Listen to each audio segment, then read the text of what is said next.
Good afternoon, good morning, and good evening, colleagues. Welcome to this second joint event by the Sustainable Development Initiative and Wuppertal Institute. My name is Christoph Ahrens, and I'll be taking you through the next 1.5 hours on transformational change and Article 6. Now, let me first, sorry? Did you start the recording? It's not me, it's being, it started in the background. Good, because that's something I forget all the time. Sorry. Yeah, good point. It's all in the different softwares. Some of them start automatically, and for some you have to press a button, and with Google Meet you have to do it yet in another way. But anyhow, yeah. Let me first of all thank you all cordially for coming here today. I know you're all very busy trying to wrap up this year's work, and as we discussed earlier, we're all aware how different and how difficult this year 2020 was, and actually still is. So yeah, let's have a look at a few housekeeping rules. As we just said, the webinar is being recorded, and the slides will be shared afterwards. Now, if you have any questions on the presentations, we're going to do this a little different today. Please take a note if you have a question, and you will be able to ask your question within the breakout groups. Please take a note. If you encounter any technical issues, please email to the email address that will be displayed in the chat. So what have we got for you here today? As you've seen, our topic is transformational change and its application to the Article 6 world. And I'm quite glad, actually, to have such a lineup of prominent speakers with us here today, from Karen Olsen of UNEP DTU, Penele Awan of 3GI, to the World Bank's Klaus Oppermann and Jessica Orego from Winrock International, who's going to inform us on transformative ideas and design applied in the Art Red Plus program. So a warm welcome to you all. After the presentations, we're planning a deep dive with you into a selection of subtopics of the field, as you've seen in the invitation. And just to state this here now, you've all received an email right before this session explaining how you can join the breakout groups later on. But I'm going to explain this whenever we're getting there. Now, yeah, I'm looking forward very much to the discussion.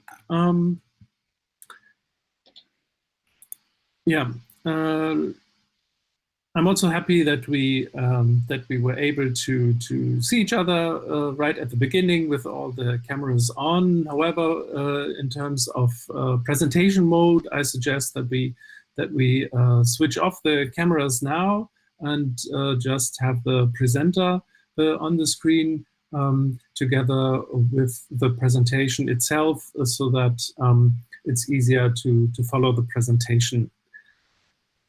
Which brings us to Karen Olsen, who's going to set the scene for us here today. She's going to do the intro into the transformational change and sustainable development issues in market mechanisms, not least based on work on current projects and also on her work on the ICAT guidance. So Karen, you have the floor. Thank you, Christoph. And I've already turned on my camera. I hope you can hear me. Yeah. Yeah, it's great. So my camera is left of me. So sorry for this profile. It's not straight in my face, but doesn't matter. So I will start with this introduction on setting the scene, and then go into what we mean by transformational change and how it can be operationalized for Article 6. These are the three issues the background, and also the conceptual framework that we're building on from ICAT, and then the transformation characteristics that we, as Christoph said, are in the process of defining and applying in context of an ongoing project. So starting with the first point in the next slide, setting the scene. This refers to transformational change as envisaged in the Paris Agreement, the 2030 Agenda for Sustainable Development, and also the IPCC Special Report 1.5 from 2018. You know the long-term temperature goal from the Paris Agreement, which states we want to avoid dangerous climate change by keeping the temperature below 2 or preferably 1.5. And you also know of the SDGs, the Global Agenda for Sustainable Development, which explicitly refers to achieving the SDGs as transforming our world. And I think that in 2018, 3 years later, we had more explanation and more words, more science-based assessments of the systemic, deep, rapid, and society-wide transitions that are necessary to achieve the global goals. And by global goals, I mean both climate and sustainable development goals. So just one example here from what is also in the Paris Agreement in context of the technology framework, technology development, and application, supporting technology development and application worldwide. It's the reference to the transformational changes envisioned in the Paris Agreement, and that they also have a mandate to assess how technology support is supporting transformational impact. And it's not only the technology framework, the CTCN, and the tech, it is increasingly finance institutions, and also today we will discuss what do the global goals mean for Article 6? So the next slide. So illustrated with these figures here, how can Article 6 contribute to transformational impact for the global goals? And for climate change, here we are more specific, coming from the IPCC special report, that to achieve this, the 1.5 degree goal in particular, this means net zero by 2050 in context of sustainable development. And you see this here in the figure, which talks about transformation over time. You could say that the pathway towards net zero is the green line. And this is in context of the sustainable development goals. So this is what we're talking about. And I also took this, you could say, the simplified explanation of what it means from Costa Rica. You could say that very simply put, it's the greenhouse gas mitigation plus sustainable development is equal transformational change. So it's also the linking of the two agendas. As in the past, I know you all come from the carbon market community, and in the past the price was on carbon. But I think going forward, we have to think of emission reductions in context of sustainable development. When you scale up the mitigation actions, it's important to assess the two together when we talk about transformational change at scale. So the next slide. And this is, again, setting the scene, putting it another way, and also zooming in on some of the things that are most important in an Article 6 context. How can Article 6 contribute to enable NDC ambition raising?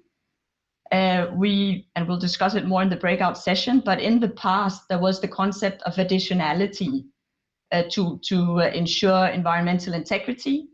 And there was a lot of discussion and controversy around this concept. I think going forward, and this is what we're exploring, what can the concept of transformational impact assessment do for achieving transformational change? And here there's the concept of dynamic baselines towards net zero pathways. I've taken this from a publication by Axel Michalova. It was there.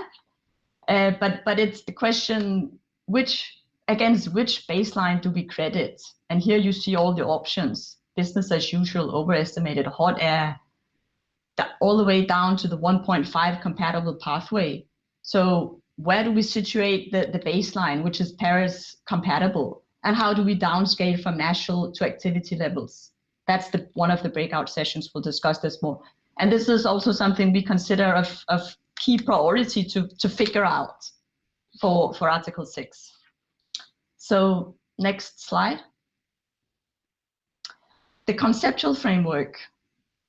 And this is taken from the ICAT definition, which, and I'm happy that some of the contributing, the lead authors of this work, which took 6 years to develop, with a lot of experts, and now we have a lot of pilot assessments from both national to activity level.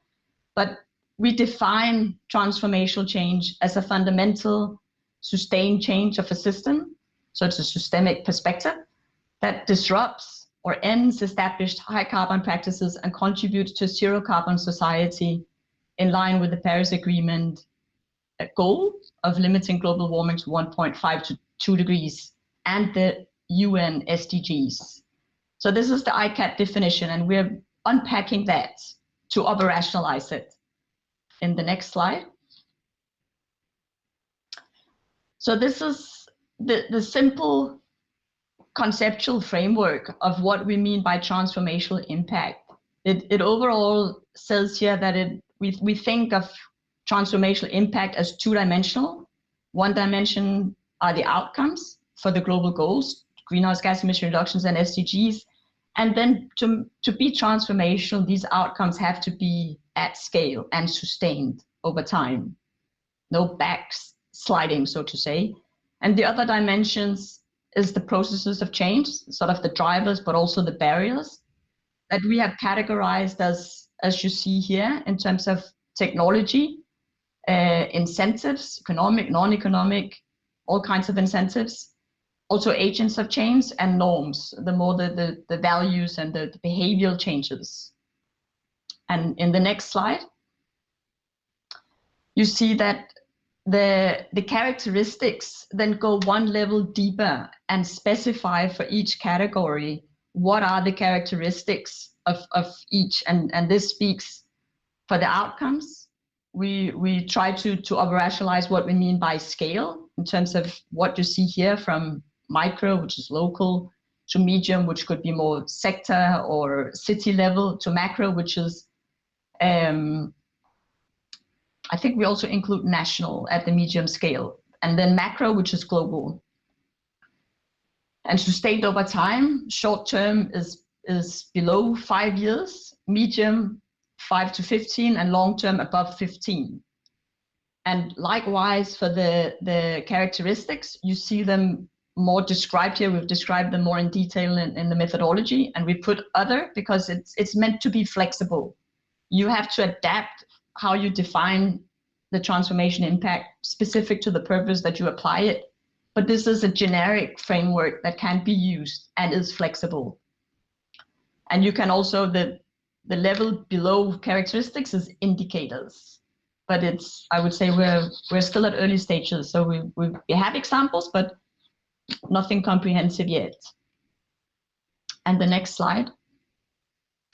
So for Article 6, and what we will discuss today, we are in context of a project called Transformation Article 6, Strengthening the Transformative Effect of Market Approaches under the Paris Convention, which is funded by the German Federal Environment Agency, UBA, and it's implemented by UNIDTU jointly with Perspectives and First Climate. It's ongoing, and it has the objective to understand and strengthen how carbon market approaches under the Paris Agreement can have a transformative impact for net zero emissions and SDGs.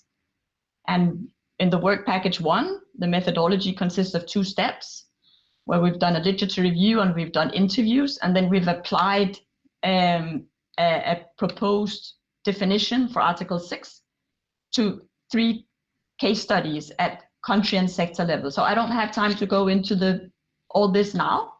I'll just pick one thing as a background in the next slide. Some insights from the interviews, and you will hear just now from TCAF, from World Bank. Klaus Oppermann is here and can say more, but we've compared in this sort of background assessment how the two funds, if you can call it that, CLIC and TCAF, how they understand transformation and operationalize it, and then compared it to some finance institutions, the EBRD and the Dutch FMO, and have some variety in how it is understood and operationalized. But also a lot of, I would say, common understanding that particularly the issue of Paris alignment, I think that is common to all of them. I won't go into details here. I will save it for the breakout sessions.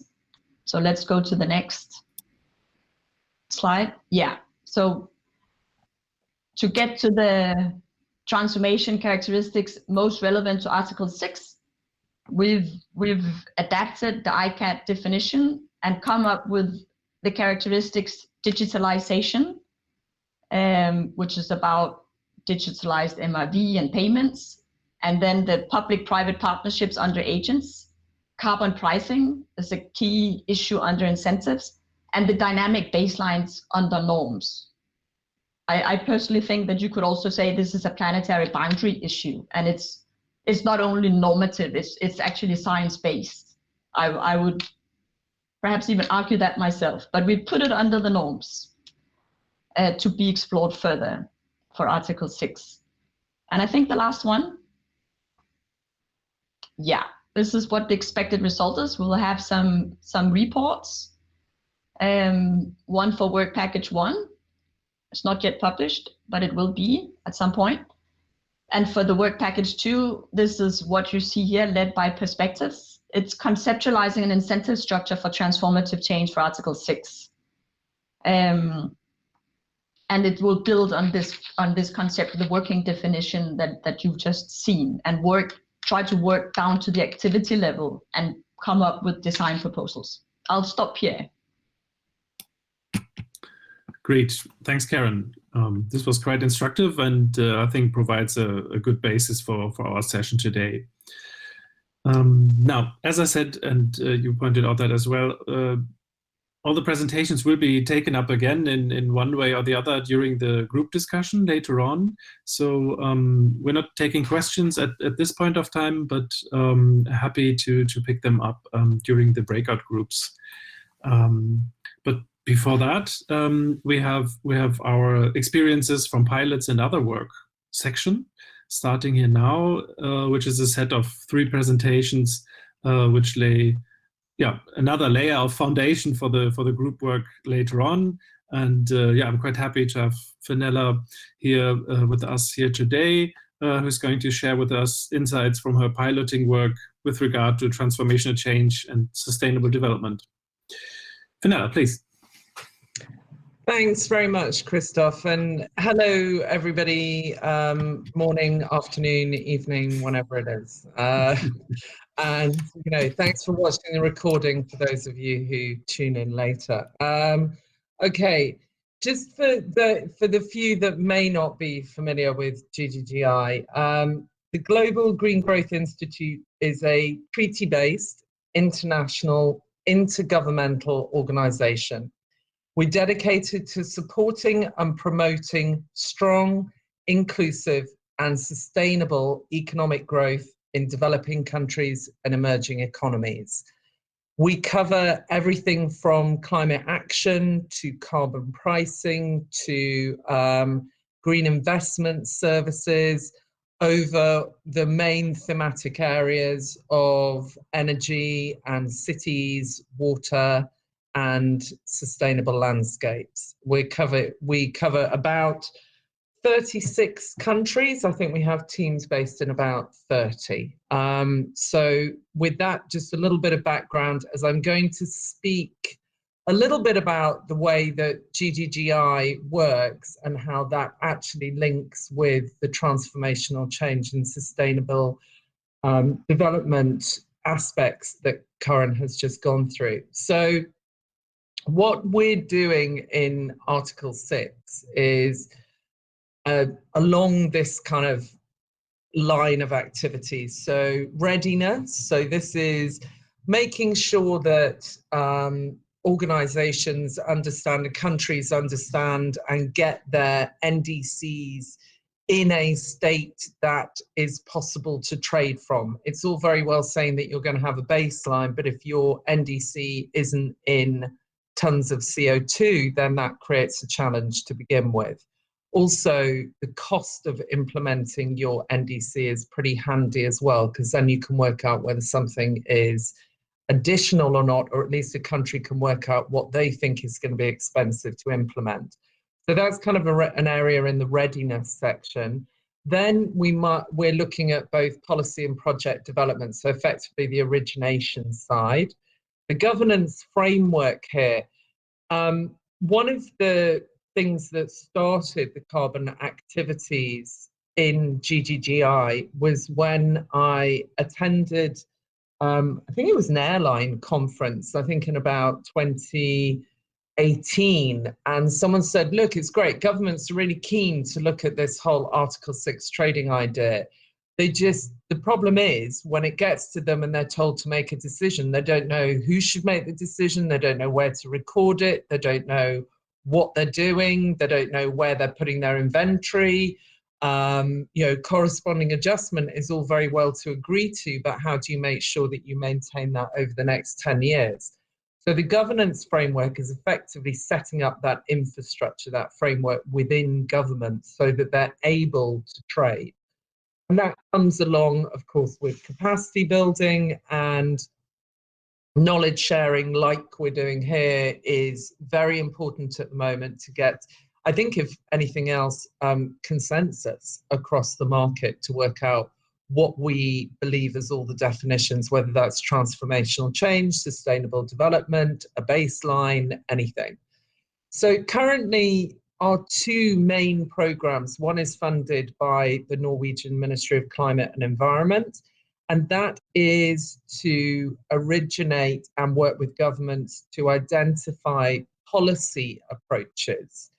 And here, this is the direct crediting of policy implementation. Now, obviously there are others in this field, and Klaus will speak next. The view here is that buyers for these policy approaches could be TCAF or other similar entities. And we're also helping the governments, obviously, to set up the governance frameworks that they're going to need in order to make and maintain those decisions. The second program is with the Swedish Energy Agency, and that is to look more at the project level, so perhaps a little more traditionally piloting actions, and these vary in size and aspect, so that we are tackling issues like attribution. So what happens if you've got the World Bank funding, if you've got GCF funding, and you've got a carbon transaction that all involved in the same activity? How do you share that out? So that's certainly in one of our activities. Looking at sustainability with regard to sustainable supply chains in the garment sector in one of the programs, one of the projects, and similar. And the whole idea is that these activities, once we originate them, obviously it's helpful as the buyers get hold of mitigation outcomes, but also the sellers, the idea is to help them increase ambition, and I'll do a little bit more about that. And it's to catalyze and to help achieve transformational and scalable change. Next slide, please. So what I've done here, there's a lot of, this is actually not for an external audience. This is actually our internal theory of change in GGGI, but I was looking at it and thinking, well, heck, actually, it's quite relevant for what we're doing. So even though we're sitting within the carbon pricing global practice, so here, the program outputs, we're creating economic analysis, showing the economic case for trade, we're designing policy, we're doing the governance frameworks, etc. Why are we doing that? And the idea is that that's meant to create the outcomes of accessing green finance, green investment, strengthening policy planning, the regulatory frameworks and institutional capacity, and driving green growth ambitions, which then leads on to the strategic outcomes. I think there's a little bit, whoever's operating the slides, there's a bit of animation in there, so you can click, I think, once more, thanks. And really, you know, greenhouse gas emission reduction might be our primary outcome, our primary goal, but really it's also to create the green jobs, to increase access to sustainable services. It could be improved air quality, less so the natural capital and adaptation, obviously, but those are the transformational changes and the strategic SDGs that we're looking at. So you can see considerably more detail about this if you wish to from our GGGI strategy. I think it's strategy 2020 to 2030, and it's on our website. But this kind of fits with the same thing that, Karen, I think you're unpacking with the whole, how do we link this sustainable development and transformational change? Okay, next slide.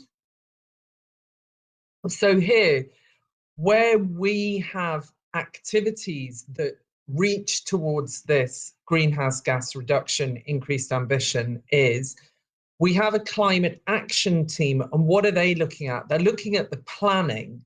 So the planning is the long-term LEDs, the NDC, looking at the MRV. And I've heard mention a lot about make sure if you're doing a carbon transaction that it aligns with the long-term plans of the country. That's how you prove the transformational change. Frankly, I would say that's how you ensure that the government will approve the project, in my view, is if you're aligned with the long-term planning. But let's just say if it gets approved anyway, it should be aligning with long-term planning, showing that pathway to zero carbon or other in the longer term. Then you have the carbon pricing, and whether that's, you know, the governance frameworks, the economic analysis, showing basically the case for trade, why it's a good idea to do trading, and the pilot transactions themselves. Got it, Christoph? I can see something flashing up in front of you. Got 5 minutes. And then green investment is our bankable project side. So fling on to the next slide. Okay, so here, this is just same kind of thing in a circular route. So it shows you've got your setting of the targets, then you have your planning, your roadmaps. So you've got to kind of link these to whatever you're implementing and then trading. And then you've got that link to the sustainable development and the transformational change. But the most important one for me on this slide is the account and report, because that shows after you've done the trade, how much have you reduced and where have you reduced, and how does that allow a country to then reset its targets to a more ambitious level? And then you go around the circle again. So quite simple slide. So next slide. Okay, so how do you actually do this in practice when you've got, and we've just finished putting together a kind of template MOPA? What do you put this in? How do you tie this in? Do you turn around and say, well, okay, we want you to do certain sustainable development aspects to your project, what we used to call the co-benefits? If that's all it is, and it's not kind of got this huge tie-in with the longer term plans, what do you say? If you don't do that, I can refuse as the buyer to take the ITMOs. So effectively, you're adding a value to that co-benefit to such that should you actually separate that out and say that you're buying two different things, and so you're buying a co-benefit and you're buying an ITMO. Needless to say, you probably don't want the co-benefit without the ITMO though. Or do you just say, okay, look, if you're not following your sustainable development plan, then that's not going very well. So then you need the following things. You need clear metrics. What are you measuring? Is it number of jobs? Is it time saved, like in the WOPAN measures, or something else? Then, you know, as I just explained, is it binary, accept or refuse your ITMO, or is it qualitative? So say you've just, okay, let's go back and put you on a correction path to make sure you're following that plan. And do you link it to an ex ante authorization or an ex post verification by the country? So that's how you actually put it in the contract. I realize I'm running very tight on time, so just go to the next slide. I'll ignore this one, go to the next one. Okay, so in your project cycle, which is along the top, just in this green box, you've got your ITMO authorization, you've got your reporting. So here, work out where are you going to talk about these sustainable development aspects or these transformational aspects to say, if you're not meeting these, then you're not effectively creating an ITMO as we envisaged we would purchase. So where would you put it in this mix? Okay, next slide. I'm nearly done. This is just an example of a project from Nepal, where we're looking at a biogas program, which Klaus should be familiar with. It's got World Bank funding in it, and it's using agricultural and animal waste. But we're now working with the Gates Foundation to add fecal sludge into the mix. So that's the transformational aspect that we're looking at. The GCF are looking at an aspect here. So we have a lot of work around attribution, which bit goes with the GCF, which bit goes with us. And we're dealing with Swedish Energy Agency. And then your transformational change will be, okay, that's secondary feedstock, which is going to make a long-term change in the country. Next slide. Okay, I believe, I have to say, and quite a few others, that a lot of this is tied into the, and you can tie it into the green recovery. So if you're talking about a green recovery, you're talking about sustainable development, and you're talking about now's the time to transform and put money into the green recovery. So this is, I will say, an unashamed plug for a paper that we wrote in July around green recovery. So if you just flick to the next slide, there's a few recommendations. And I think here, something like number 6, which inconveniently is now written sideways in here for the purpose of trying to look trendy. If you say stimulate green innovation and green jobs, we know that 2 or 3 times more jobs are created by a green energy project than a brown energy project. So, you know, if that's not sustainable and transformational, then I don't know what is. So that, I think, how can you tie that in and make that look like it should within international transactions? Also aligning with the strategies and plans, and a lot around the policy for transitioning from fossil fuels, setting that policy to remove the fossil fuel subsidies, I think has a huge transformational aspect to it. But I'm sure Klaus will talk more about that shortly. I'll finish there. Thank you. Thanks very much, Fenella, for these very rich insights, and also for pointing to the Nepalese example, which I guess will feed in nicely into the governance debate later, which will certainly touch upon issues such as attribution and structuring and so on. Yeah, now without further ado, we'll turn to our next speaker. Now, Jessica, thank you for coming on and being so flexible. Yeah, you're from Winrock International, and Winrock is hosting the Art Red Plus Secretariat.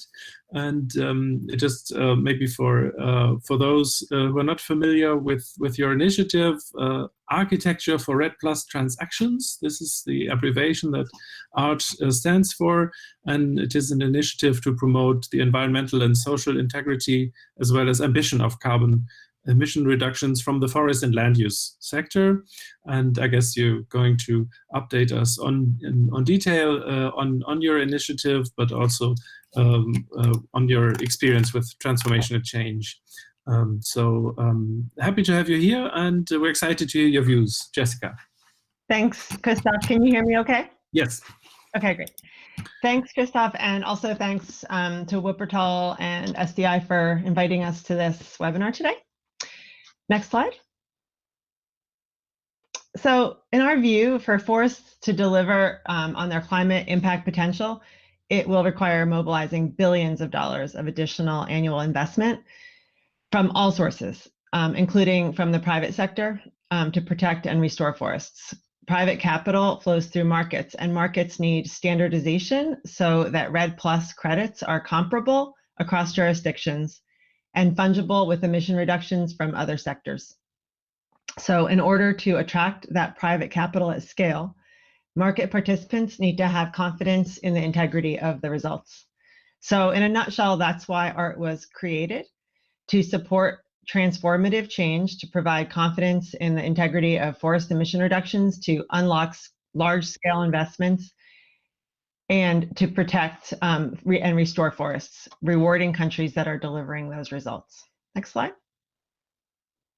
ART was designed to develop a crediting program that is Paris-aligned and incorporates market elements that provide confidence in the results, such as standardized and conservative baselines, mitigation of leakage and reversal risks, Cancun-aligned safeguards, independent verification, avoidance of double counting, and the issuance of serialized credits on a transparent registry. ART was also designed to enhance confidence. ART is a standalone independent program with standardized procedures.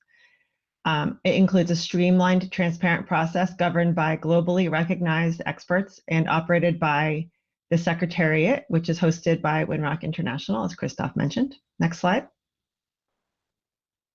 Here you can see our board. The ART board provides strategic guidance and ensures the program's environmental and social integrity. And also they oversee implementation of the ART program to ensure that it is in accordance with emerging UNFCCC processes. Next slide. The ART standard, which is called TREES, the REDD+ Environmental Excellence Standard, or TREES as we call it, defines the requirements for crediting emission reductions from REDD+ activities at a jurisdictional and national scale. Because time is short today, I won't go into all of the details, but wanted to highlight a few key requirements. So for example, the TREES crediting level or reference level is established by calculating the historical average of emissions for a 5-year period that ends directly prior to the start of the crediting period. TREES mitigates for reversals by requiring participants to contribute a percentage of credits at each issuance into a buffer pool. And also we address leakage for subnational accounting areas by applying a deduction.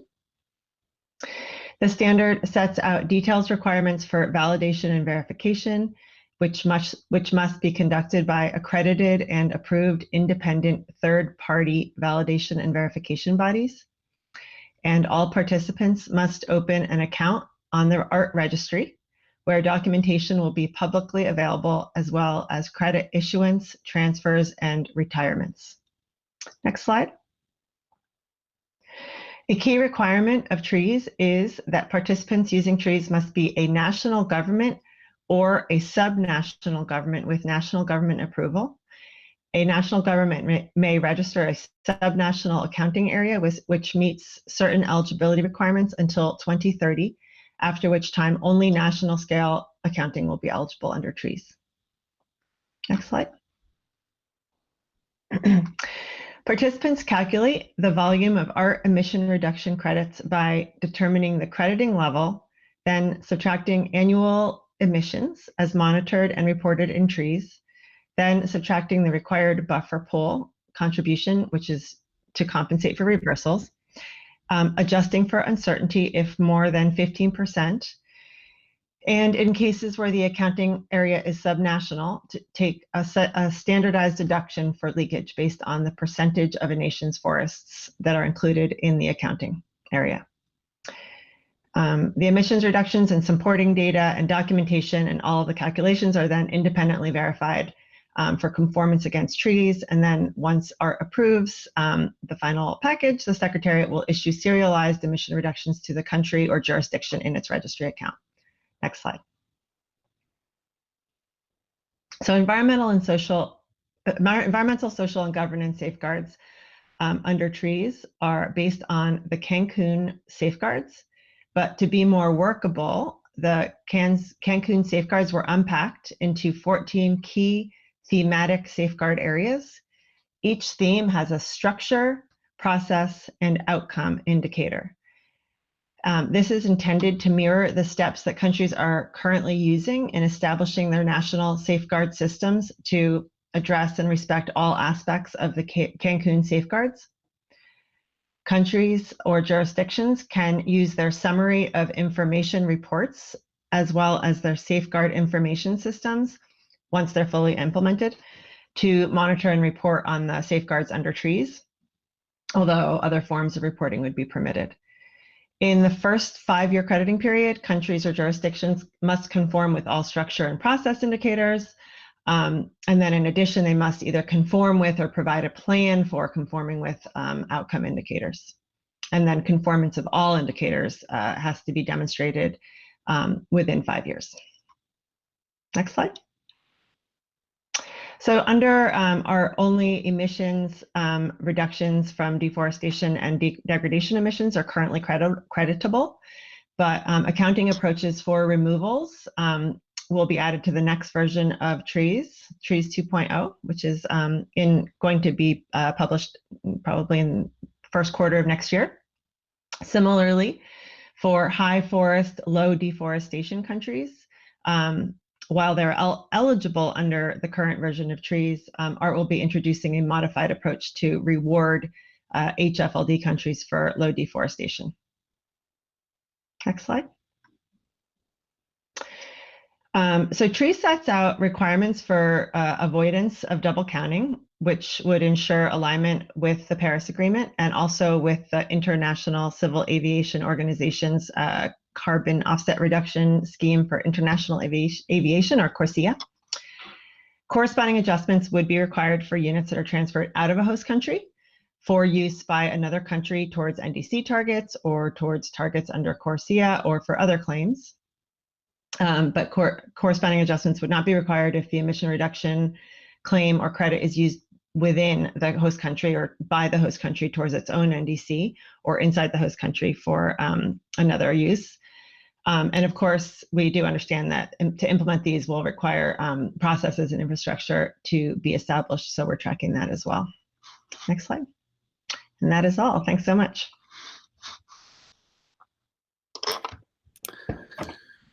Okay, great. Thanks, Jessica, for taking us on this tour, which provided valuable insights into your work and a little bit how it relates to transformational change. Let's have a second look. I saw Klaus earlier on, so the video is working, and hopefully we can hear him as well. Yeah, just to test the mic. Can you hear me now? Yes, we can hear you. Excellent. Okay, thank you. Yeah, glad to have you on board. Let's just start, Klaus, so that we don't lose any further time. And we're very glad to hear more about how TCAF handles transformation and the related aspects. You have the floor. Yeah, thank you, Christoph, and good morning and good afternoon, everybody. Thank you, presenters, to your flexibility here to deal with these technical problems. So I will be relatively brief. I was asked to speak about transformative change in the context of a baseline setting under the Transformative Carbon Asset Facility. First slide, please. So the TCAF is what we call a second generation carbon fund. That's the World Bank. That means we using a hybrid support structure. TCAF, about half of TCAF funding is meant to pay for emission reductions that stay within the country and can be claimed against the host country's NDC, and the other half is meant to be transferred out of the country as ITMOs, for which corresponding adjustments will be required. The fund is at a capitalization of $215 million in contributions from a range of donor countries. And TCAF aims exclusively for large-scale programs at the jurisdictional, sectoral, or policy crediting scale, each program in an envelope of about $30 to $50 million in purchase volume for the verified emission reductions. Next slide. So the concept of transformative change that TCAF is using is actually very close to what Karen presented in her first in the first presentation. For TCAF, transformative change is a criteria for program selection. And transformative change is also something TCAF wants to monitor in the MRV framework of TCAF. And transformative change is basically defined through 4 criteria. It's, of course, size, as there has to be a critical mass. We are aiming for at least 1 million tons per year in mitigation impact. It is defined in terms of sustainability.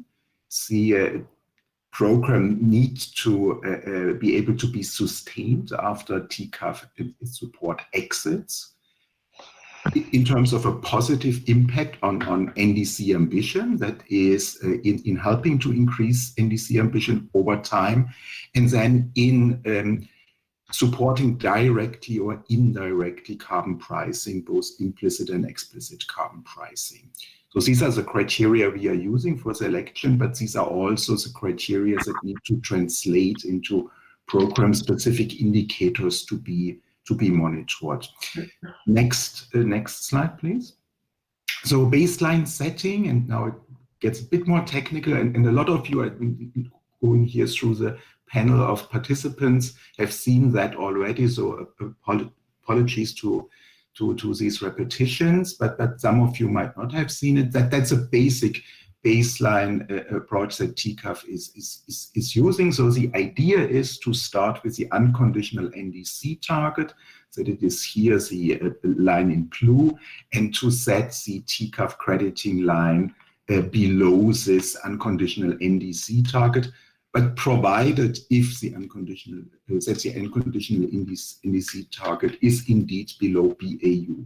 If this is not the case, we would start from BAU. And why are we setting this TCAF baseline below the NDC target? First of all, for dealing with uncertainties, to provide also a buffer for countries to be more on the safe side to achieve their NDC target, because part of the assets will be transferred to TCAF, requiring corresponding adjustments, but also to set an incentive for increasing ambition beyond the target, if in the next periods then what TCAF has achieved can become the baseline for the NDC updating. Next slide, please. Additionality is then defined out of that baseline setting approach. That is, we consider emission reductions as being additional, that are achieved below a threshold that requires an own mitigation effort from the host country, and that are achieved on an aggregate level, that is not just on the level of an individual project. And that leads us, and what I will present in the following, to these concepts of sectoral, jurisdictional, or policy crediting. And the third element of additionality is that we want to make sure that we are not crediting mitigation efforts that are already supported by other means of international climate finance.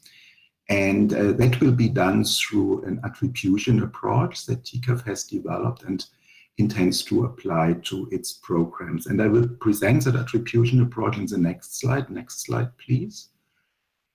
And that attribution approach is not only for additionality, for safeguarding environmental integrity and establishing additionality, it is also for considering the conditional NDC targets in the baseline setting. So what does attribution do? Basically, for each TCAF program, we would map out the International Concessional Climate Finance program received. We would then normalize all this support, including the emission reduction purchase agreements, into grant equivalents to make these means of support comparable to each other. That's a well-established practice in development finance since the 1960s already. It's relatively complex, but there are online tools available in doing that. And once these grant equivalents are established, we determine the share of the ERPA in the overall grant equivalent. And that is then what is attributable to TCAF. And that comes de facto to a further discounting of the TCAF baselines that I have shown earlier, and that time by the conditional target. And we believe it's a very elegant way to consider the conditional target in baseline setting, because what you would not want to do is to take it simply as at face value. It is the nature of the conditional target that it can only be achieved if indeed the expected international support the country is aiming for is received, and that can be captured through the attribution approach. Next slide, please.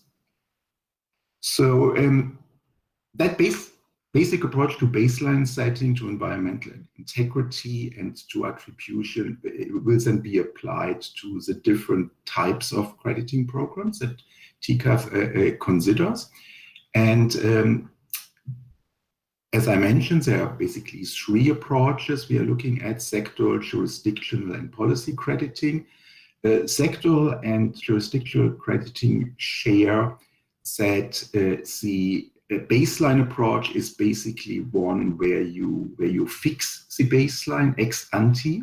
Of course, it will be updated for the NDC, for a whole sector, or for a jurisdiction.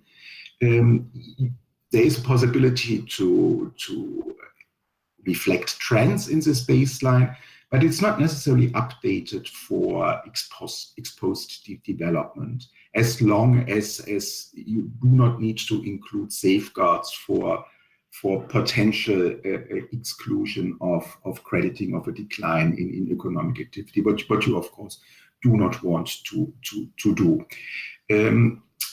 And then you basically compare the sector performance against that baseline, or the jurisdictional performance against that baseline, and credit the delta. We have a couple of pilot programs in very early stage. So we are looking, for example, at a sectoral renewable energy program. In that program, the establishment of a baseline is relatively easy because the NDC itself is granular enough to go down to the sectoral level, and in this NDC, on the sectoral level, a trajectory of renewable energy generation was defined. So we can directly use that as a basis for the baseline sector. It's more complex in other cases. Other programs are in the area of waste management, jurisdictional crediting so far primarily on a city level, where it is based on the city's GHG inventory. We are now seeing also some opportunities that might come up in the area of small island states, where the jurisdiction would be the whole island state, the whole country. But these programs are in a very early stage, such an early stage that I even cannot change the country names here with you. Next slide. So policy crediting is different because policy crediting is really to attribute the achieved mitigation impact to a particular activity, in that case to a particular policy. And here the baseline need to be established through a modeling exercise. If the policy is, for example, a fossil fuel subsidy removal or carbon taxation, the modeling has to be done through a macroeconomic modeling approach. And that has, of course, to be done ex post based on observed key macroeconomic data such as GDP and world market prices for energy and so forth. And this baseline, as in the case for sectoral and jurisdictional crediting, is then updated in case the NDC is increasing ambition over time. So examples here is fossil fuel subsidy removal, carbon taxation. We're looking currently in a couple of cases where countries are considering to increase their carbon tax or to introduce a carbon tax, or of a somewhat different kind, but still within policy crediting, mandatory industrial energy efficiency standards. Last slide, please.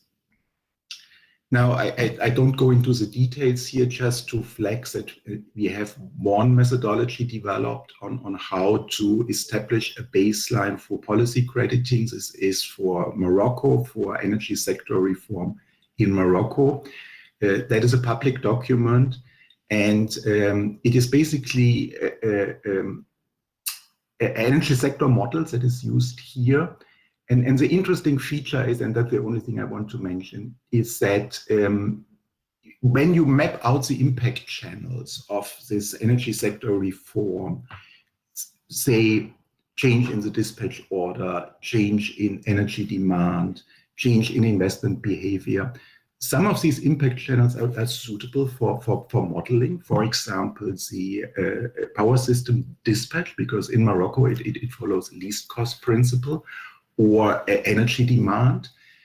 Some impact channels are not suitable to modeling. For example, you generate fiscal savings. These fiscal savings might then be spent for other activities that have an impact on the emission profile of the sector. And not in all cases, that is my point here, will it be possible to really quantify the emission reductions from such policies, but we strongly believe that there is a reasonable number of cases where this can be done and where policy crediting can be done. So I stop here and hand it back to Christoph. Thank you, Klaus, for this detailed overview and also for the glances at technical details in terms of additionality and also the attribution question, which was also touched upon earlier by Fenella. Yeah, and I'm also quite happy that we have quite a few people here on board who were part of our Baselines webinar in spring, so that we can happily take the discussions a tick further here today. You're still okay. We couldn't hear your echo anyway. Yeah, so I think it's gone. Yeah. Thanks. So we had 3 questions, but only time to discuss one. And the question was how the conceptual framework resonated with people in our group. Is it good or bad? Why or why not? Or what did people think of the conceptual framework? And the reactions to this was that it comes across as perhaps too general, lacking specificity. And what about adaptation? Not included. There were questions on the co-benefits. Should there be, is there the danger that the sort of the equal treatment of sustainable development and mitigation goals, could that result in a risk that good mitigation projects would not go ahead? Should there be minimum standards on the co-benefits or some way of definitely measuring, but also weighing. And just to be really brief, my response is that we have actually developed also a definition that includes resilience, the adaptation aspect. It does not take a lot. It's quite applicable also to assessment of adaptation actions, but it's true, it's not the focus for Article 6. It's the mitigation, which is the focus here. And regarding the specificity, it's something that was on purpose not part of this conceptual framework because it's generic, applicable to all types of policies and actions in all sectors. And that was the priority for the framework, to be generic. But when you apply it, the specificity comes in the application. That's how far we got. Okay, great. Thanks, Karen. We'll just directly turn to the next group. Randall, are you somewhere there? Christoph, I've taken Nico will notes. say something for us. He volunteered. Yeah. Right, that's even better, Nico. You're very welcome. Okay, well, Randall started with a very provocative question, saying, why is Article 6 a challenge for host countries? Since we have the infrastructure from the CDM, so we have DNAs and years of experiences in host countries. And well, of course, we all agreed that NDCs make the difference.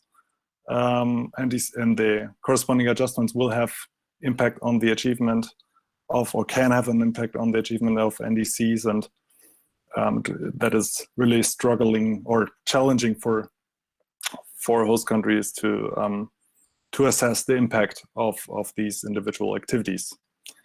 So the LOA under Article 6 will be very different from that known from the CDM. That was one conclusion. We also looked at or discussed a little bit about the conditional, unconditional elements of the NDC and how that might impact and might be relevant for host countries. Another key point was on overselling was that it will be key for host countries to be confident that they can achieve their unconditional target, and that requires them to link the individual activities on the ground with their NDC. Another important point is that sustainable development will also relevant in the authorization process for countries, and there also here additional capacities will be required. So it's not only about the NDC and corresponding adjustments and how these activities impact the NDC achievement, but also about sustainable development and, of course, as we're talking about transformational change here, how transformative individual activities are. So we could say that we have identified several challenges how countries are to deal with this authorization process. I think that's where my main points, I think. Thanks, Nico, for this wrapping up. Anything to add from the group? No. Okay. Then let's hear the additionality group. Yeah, thanks. Somewhat unexpected, we didn't solve the issue. We had good discussions. Just some highlights that I noted. I'm not sure I can do justice to everybody's points. I think perhaps one starting point was the observation that often transformation is pitted against additionality as kind of replacing it, but actually the participants were of the opinion that actually they complement each other quite well, in that additionality is basically to demonstrate that something goes much beyond what is currently business as usual, and perhaps that transformational change or transformational potential is how an activity or a policy can contribute to change what is considered business as usual and help to make mitigation stick, even if the funding is no longer available, or the intervention, the policy intervention ceases. While there is not a trade-off between transformation and additionality in the views of our group, there might be a trade-off between short-term efficiency and transformational change, because the most transformative activities often are not the most cost-effective ones, at least not in the short term. And since market instruments often prioritize this, it's always or often challenging to make markets do transformational change. Another point that was raised is that often there is a confusion between what is innovative, or innovative is equated with transformational, but in some cases transformational interventions can be very low tech and not at all innovative in a transitional in a conventional sense. It can be just including LED light bulbs at a broad scale. And one interesting thought that Axel added was that perhaps in the past, if you look back at the CDM and what has been the most transformative impact of the CDM, perhaps that lies actually in the chemical industry and how we address nitric acid and other industrial gases. And these are coincidentally the areas in which the CDM was particularly criticized for, but in hindsight might actually be the case where the highest transformation has been achieved, in that really the CDM or carbon markets had a search function and made it at all possible to measure those emissions and make them amenable to climate policy, mitigation policy. And that's perhaps also something that we should consider as transformational, and not only looking at technologies, but also on policies and how to make change amenable to policy intervention. And finally, one thought that I particularly liked is that actually at some point we need to develop a narrative on what is transformative change, because it will help to convince host countries to actually agree to have corresponding adjustments. They always ask, what's in it for us? And if you have a strong story why your project, why your activity is transformational, that will help convince the host governments to give the green light and concede to corresponding adjustments, because they believe that this project will lead to more. That's it from my side. It was a discussion that was really open, and but I think a lot of work to do, a couple of new loose threads for me at least, but no conclusions from our point of view, unfortunately. That's fair enough, Lucas. That was not expected, and thanks for these thoughts. Thank you all for bearing with us. We're quite a little bit of in overtime here. We had planned a final round of interactive feedback here now, but I guess due to time constraints, we would be skipping this step. And I would be wrapping up, and actually all that's left to me is to say thank you here at this point of time. Thank you for coming so late in the year, by saying this, I suggest that maybe we can switch off the presentation here, and we can all turn our cameras on so that we can see each other in a final farewell round. Let me again thank you, and also thank all our speakers. So it's Karen and Jessica, Klaus, and Fenella, and also for the session chairs, Randall and Lucas, and also Karen again.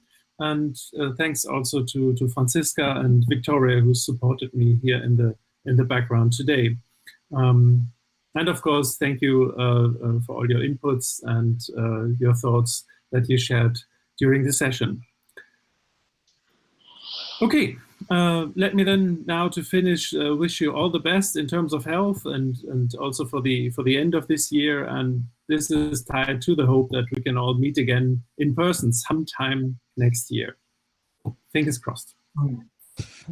Take care. Bye. Bye-bye. Thank you. Well, Bye. take care. Bye. Thank you. Thanks.